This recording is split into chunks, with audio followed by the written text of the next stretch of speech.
How to create a high-ticket fire alarm offer without sounding expensive. And this is the one secret that most contractors don't even know. Now, if you submit a bid and it comes out to around $50,000 or higher and your client accepts it, it's not just luck. So in the next few minutes, I'm going to show you the exact structure that's going to take your expensive looking proposal into an offer that they just can't resist. So by the end of this video, you'll learn how to stack value so your price feels justified, how to neutralize the risk so your buyer can move fast, and how to frame out your ROI so your numbers sound responsible and not expensive. Plus, I'll show you how we plug this straight into the fire alarm business blueprint using the offer architect. And yes, you could all use it for free. So let's get straight into it.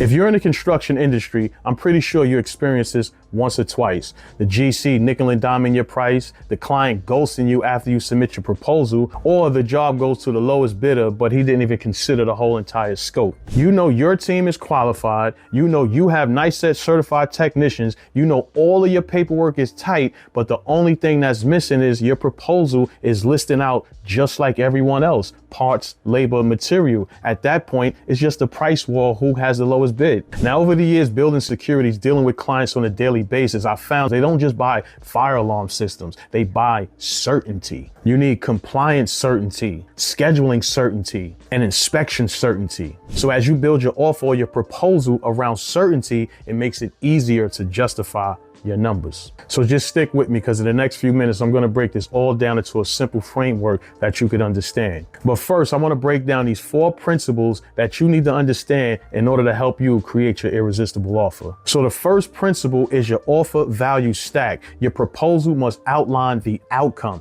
not just list the price. Most contractors on their proposals list out their items and prices or the things that they have to do, just like a shopping receipt. I want you to stop doing all that. I want you to build a value stack system within your proposal and deliver that to the client. So let me break down this 4-layer player system to help you sell outcomes.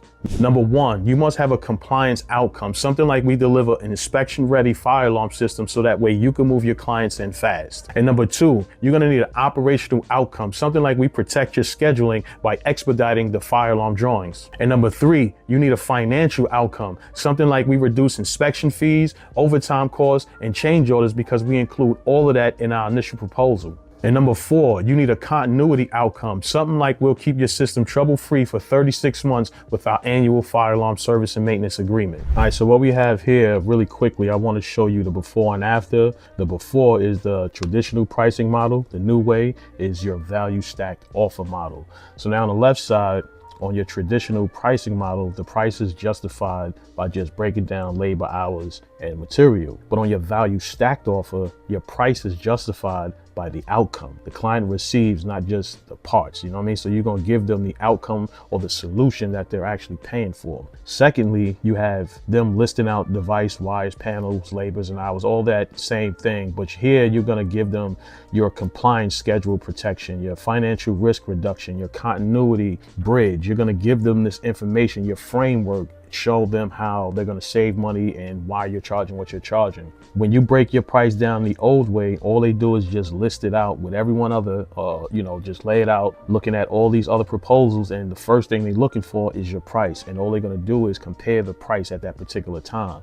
But if you break your proposal down in a framework and show them exactly step by step how they're doing it, by the time they get to your price, they already have the information, they already have the value of pretty much in their head how you're going to deliver this solution for them. And when they want to interview you because they think your price is, something they can work out and negotiate, I don't want you to be defensive or explain why, your price is that high. I want you to actually be confident in the way you're explaining it. The way you be confident is just by field experience from your history. How many installs have you done already, and what were the problems you had on these installs? Those problems you had are going to be your contingencies when you start writing your proposals for new work. So I'll leave a link in the description so you can download this, and let's just get on to the next principle. If you're looking to transform from a technician to a CEO, then join me at the Fire Alarm Business Blueprint. Link is in the description. Let's get back to the video. Next, we're going to move on to principle number 2, and that's how we're going to productize your process. I want you to name it, frame it, and codify it. Your premium offer, when you name it, should feel safe because it's systematized. And when a client sees something that's systematized, they see a structure. It makes them feel safe and it builds trust within the two of you. You can create an offer name like Red Tag Rescue. That could be anything from you recovering a system that failed an inspection. Another one could be Zero Delay Submittal System, something where you will design a system within 5 days and submit the application to the fire department. Another one can be Quiet Night Commissioning, where you work at night with no disruptions to the clients or even the occupants in the building. So I want you to start thinking, when you create these names, that each name that you create or each offer that you actually create is actually creating a protocol, not hope. I want you to add this as a one-page SOP inside of your quote. This is like a snapshot of your entire proposal. It's going to outline the milestones, who you are as the business owner or the project manager, and what is outlined inside of this quote. What is your offer that you're actually delivering to the client? In addition to that, I've included our government proposal templates to guide you when you create your own proposal. Now, moving along to principle number 3, and that's the risk reversal ladder. This is the point where your guarantees will feel more like trust rather than just price on a piece of paper.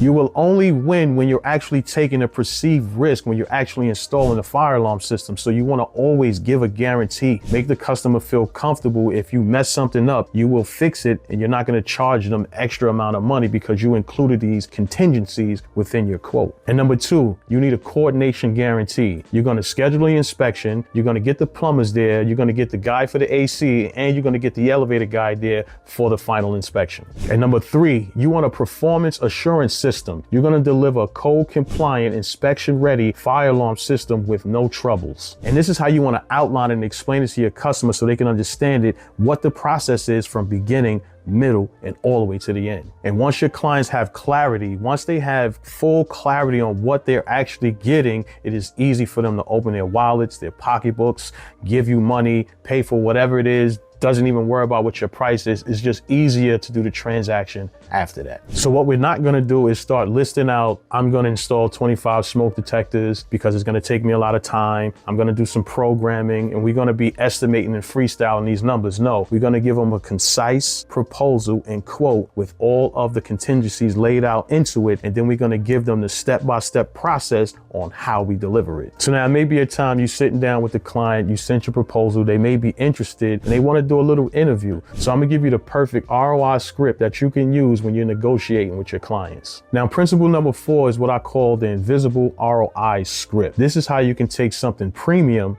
and make it sound responsible. Now, when you're sitting down with the client and they're discussing your price, maybe saying your price is a little too high, I want you to use this word for word framing. Our price may look a little high because it includes the cost of preventing reinspection fees, scheduling drifts, and punch list carryovers. On projects like this, those 3 things cost anywhere between 6 to 12% overruns, and we price to eliminate that. Which is why our price is the lowest total cost, but may not be the lowest total price. And at that point, you just pause. He may say something like, well, yeah, I don't know, Anthony, your price still a little bit too high. Then you have to hit him with, then you say, okay, Mr. Client, are you looking for the cheaper or the more safe and compliant contractor? And you pause again after that. Now, with the given conversation that you have with your client, you're not defending your pricing. All you're trying to do is justify your cost, why you're charging what you're charging, and all the contingencies that reflect your price. You're not being argumentative. You're not being defensive. All you're trying to do is just outline and justify why your price is the way it is. So remember, all of the charges that you are charging are because of the work you have to do, all of the constraints that you have to go through, the contingencies you may face, and everything that's included with installing the fire alarm system. So always make sure you sound educated. And I don't mean talking proper. I just mean understanding what your product is and how you're going to deliver it to your client. What are the processes from step 1 to step whatever you have to go to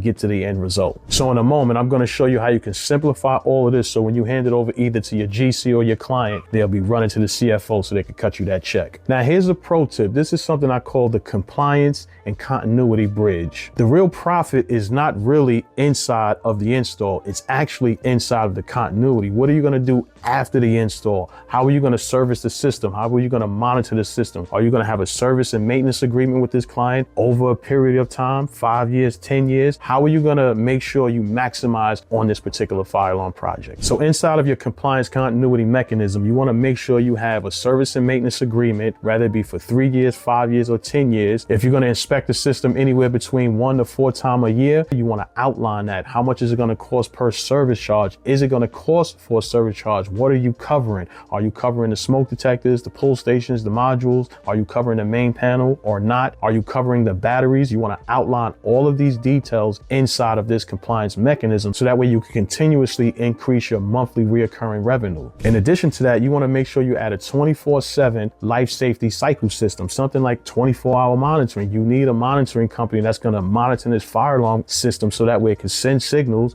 send the fire department there, send you an email, create a service request. Now, the last thing you wanna do is you wanna bundle this up inside of a training package. This would be particular like your OEM manual. You would still wanna give them that manual of the system, but now you wanna create short training videos so that way you can package this all up and call it something like the supervisor certification system. Give this over all to your client as the entire fire alarm package, and this is how you will explain your price and not just give them numbers at the end of your quote. So now that you have the framework to create your high ticket fire alarm offer, which is the value stack system, you know how to name the process, you have the risk reversal ladder process, and you have the invisible ROI script. This will help you create a price package versus a price quote.